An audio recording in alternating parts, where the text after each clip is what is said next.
Chapitre 24. Balaam vit que l'Éternel trouvait bon de bénir Israël, et il n'alla point comme les autres fois, à la rencontre des enchantements, mais il tourna son visage du côté du désert. Balaam leva les yeux, et vit Israël camper selon ses tribus. Alors l'Esprit de Dieu fut sur lui. Balaam prononça son oracle, et dit parole de Balaam, fils de Bor, parole de l'homme qui a l'œil ouvert. Parole de celui qui entend les paroles de Dieu, de celui qui voit la vision du Tout-Puissant, de celui qui se prosterne dont les yeux s'ouvrent. Qu'elles sont belles, tes tentes, ô Jacob! Tes demeures, ô Israël! Elles s'étendent comme des vallées, comme des jardins près d'un fleuve, comme des aloès que l'Éternel a plantés, comme des cèdres le long des eaux. L'eau coule de ses seaux, et sa semence est fécondée par d'abondants eaux. Son roi s'élève au-dessus d'Agar, et son royaume devient puissant. Dieu l'a fait sortir d'Égypte, il est pour lui comme la vigueur du buffle. Il dévore les nations qui s'élèvent contre lui, il brise leurs os, et les abat de ses flèches. Il ploie les genoux, il se couche comme un lion, comme une lionne qui le fera lever. Béni soit quiconque te bénira, et maudit soit quiconque te maudira. La colère de Bala s'enflamma contre Balaam, il frappa des mains, et dit à Balaam: c'est pour maudire mes ennemis que je t'ai appelé, et voici, tu les as bénis déjà 3 fois.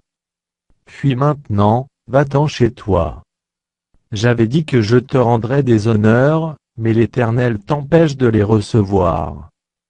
Balaam répondit à Balaé: n'ai-je pas dit au messager que tu m'as envoyé? Quand Balaam me donnerait sa maison pleine d'argent et d'or, je ne pourrais faire de moi-même ni bien, ni mal contre l'ordre de l'Éternel, je répéterai ce que dira l'Éternel.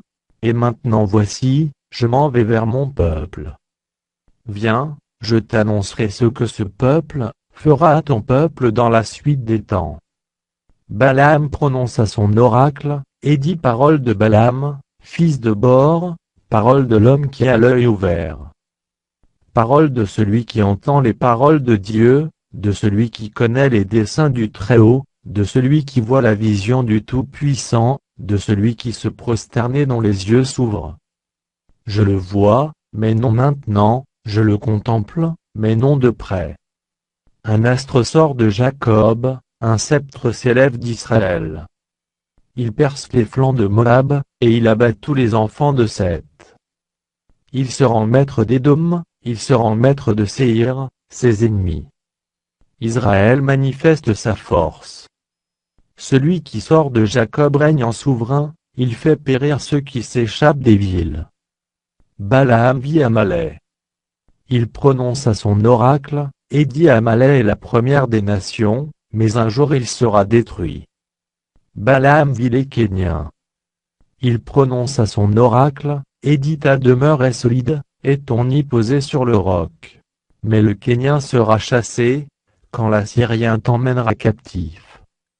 Balaam prononça son oracle, et dit hélas, qui vivra après que Dieu l'aura établi? Mais des navires viendront de Kittim, ils humilieront l'Assyrien, ils humilieront l'Hébreu, et lui aussi sera détruit. Balaam se leva, partit, et retourna chez lui. Bala s'en alla aussi de son côté.